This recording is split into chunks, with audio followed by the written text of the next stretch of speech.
Саламатсыңар. Мен Жети Өгүз районуна караштуу Жети Өгүз айылынын тургунумун. Садыков Руслан Эркинбаевич.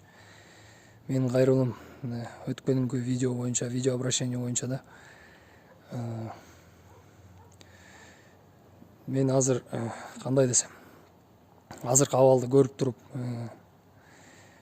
менин өзүмдүн шартым азыр ушу кайрылууга алып келди да, ушундай сөздөрдү айтып, ушундай кайрылууга. Анткени 2004-жылы биздин үйдү суу кеткен.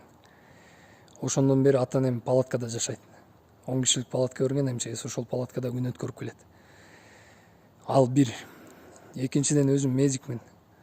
Анан ушундай элибиз ушундай ооруп атканда аппараттар жетпегендиктен, жанагындай суйта болуп аткандыктан ошондон өзүм эмоция калтырып, ошондой сөздөрдү айтууга туура келди да.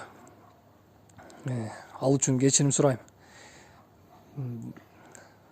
Жан кейгенде Кудай деле каргап атпайбы, ошол сыяктуу уже каның кайнаганда айтат экенсиң да. Ошондуктан кечирим сурайм Сооронбай Шарипович сизден. Сиз канткен күндө да биздин ажообузсуз, биздин башчыбызсыз. Кечирип коюңуз, эмоция калтырып койдум. Анан өлкө өзү эле араң туруп, азыр элдер ушундай кыйналып атканда абалды урчутуп албайын деп атам да. Элим, сиз да туура түшүнүңүз. Кечирим сурайм мен сизден.